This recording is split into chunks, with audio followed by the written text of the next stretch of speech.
গেলেকী অঞ্চলৰ মূল জ্বলন্ত সমস্যা হৈছে আমাৰ এই দৈখনা নদীখন। এই দৈখনা নদীখন আমাৰ পাহাৰৰ পৰা বৈ আহিছে আৰু এই দৈখনাৰ লগতে আৰু এখন নদী সংযুক্ত হৈছে ডেন্সি নদী।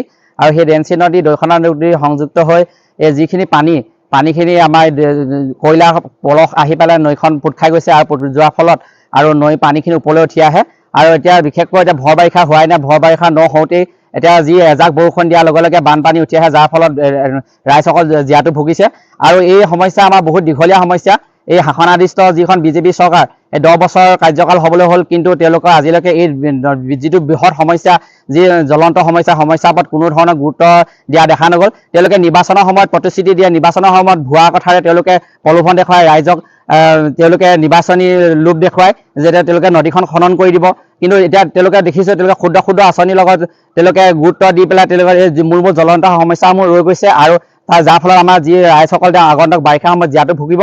তাৰ বাবে আমি যিখন বিজেপি চৰকাৰ শাসনাধিষ্ঠ তেওঁলোকক আমি তীব্ৰ ভাষাৰে গৰিহণা দিছোঁ। আৰু আগন্তুক যদি এই ক্ষেত্ৰত যদি কোনো ধৰণৰ পদক্ষেপ নলয়, আমি এই অঞ্চলৰ ৰাইজক লৈ পেলাই আমি গেলেকী আঞ্চলিক ছাত্ৰ সন্থাই আমি গণতান্ত্ৰিকভাৱে প্ৰতিবাদ কৰিবলৈ বাধ্য হ'ম।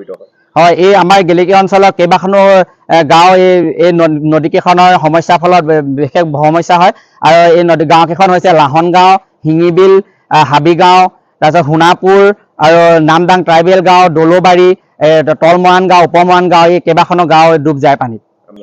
হয়, এতিয়া এই শাসনাধিষ্ঠ চৰকাৰখনে যে তেওঁলোকে কয় যে হাড় ঘৰ ঘৰ মে পানী, কিন্তু এতিয়া আমি দেখিবলৈ পাইছোঁ এই তলমৰাণ গাঁও এখন গাঁও আছে, কিন্তু এই গাঁওখনত প্ৰায় 50-60 ঘৰ ৰাইজ আছে, কিন্তু তেওঁলোকে আজিলৈকে পানীৰ একো ব্যৱস্থা পোৱা নাই। জলসিঞ্চনৰ যি জেজেএম আঁচনি কোনো ধৰণৰ তেওঁলোকে সুবিধা পোৱা নাই। গতিকে তেওঁলোকে এতিয়া যি আমাৰ নদীসমূহ কয়লা পলস আহি কয়লা পানী আহি পুখুৰীসমূহ বুৰি গৈছে, তেওঁলোকৰ খোৱা পানীৰ সমস্যা আছে। টিউবৱেলতো ইয়াত পানী নোলায়, পাথৰ ওলায় যিহেতু, আৰু গতিকে আৰু সেই হেতুকে জেজেএম আঁচনি কোনো ধৰণৰ সুবিধা পোৱা নাই। গতিকে এই চৰকাৰখনে সদায় মিছা প্ৰতিশ্ৰুতিৰে কৈ আহিছে যে হাড় ঘৰ ঘৰ মে পানী, কিন্তু আজিলৈকে ধৰণৰ কোনো পানী ব্যৱস্থা হোৱা নাই। গতিকে আমি চৰকাৰক দাবী জনাইছোঁ যে গেলেকী তলমৰাণ গাঁৱৰ ৰাইজকো যাতে জেজেএম আঁচনিৰ দ্বাৰা পানী ব্যৱস্থা কৰি দিয়ে। তাৰপৰা আমাক কোনো নাচায়, কোনো এখন চৰকাৰ চোৱা নাই এতিয়ালৈকে। এই নৈখন আমি প্ৰকৃততে পাহাৰৰ পৰা ওলাইছে বুলিয়ে শুনিছোঁ, আমি কিন্তু আজিলৈকে পাহাৰলৈ গৈ পোৱা নাই। তাৰপৰা আহি ইয়াত দুখন নৈ যুঁজ খাইছে, সেই নৈ ইয়াত আমাৰ দৈখনা বুলি কয় এইডোখৰ। কিন্তু বাৰিষা বুলি ক'বলৈ নাই, খৰালি বাৰিষা সমানেই পানী, খৰালিও পানী নুশুকায়, কাৎচিত এমাহমানহে শুকায়। আৰু আমাৰ যেতিয়া বাৰিষা হয় নহয়, আমাৰ একদম অৱস্থা একদম নাইকিয়া হয়।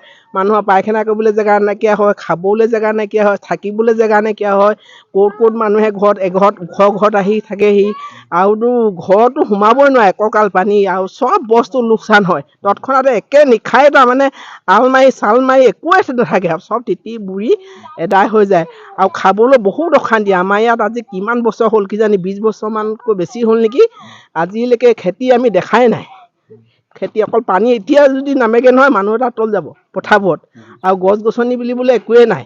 বাৰী বাহনি চাহনি একো নাই। মানুহৰ ঘৰত অকল ওখ জেগা এডোখৰত কাৰোবাৰ ঘৰত গছ আছে, আৰু যিবিলাক গছ আছিলে নহয় সেইবিলাকো চব মৰি এদায়। বাহনি চাহনি ক'বলৈ নাই, চব মৰিলে। এইফালে একদম নায়েই অৱস্থা, আৰু সদায় পানীয়ে তাৰমানে পানী নুগুচে। গৰু ম'হ, এতিয়া ম'হো মৰিছে কাৰেণ্টত লাগি, আৰু গৰুও একদম সেই নৈখনত যেতিয়া নামি দিব নহয়, তাৰ মাটিখিনিয়ে নৈখন একেবাৰে গৰু পোত খাই তললৈ গুচি যায়। তেনেকৈ 3-4টা গৰু মানুহৰ ঘৰে প্ৰতি বছৰি তাৰমানে 10-15টা কমেই নহয় গৰু ম'হ মৰে। তাৰপৰা আমাক কোনো নাচায়, কোনো এখন চৰকাৰ চোৱা নাই এতিয়ালৈকে। এইটো নামঘৰ ৰাস্তা আপোনালোকে চাব পাৰে, একদম এজাক বৰষুণ দিলে পানী ইমান একঁকাল হয়, এআঁঠু হয়। ল'ৰা ছোৱালী একদম কাণত আনি মাক বাপেকে এই আলিলৈ তুলিব লাগে, তুলি পিনি স্কুললৈ পঠিয়াব লাগে, নিওঁতে আকৌ তুলি নিব লাগে। বিৰাট কষ্ট হয়। আমাক কোনো নাচায় আজিলৈকে, কোনো এখন চৰকাৰ চোৱা নাই।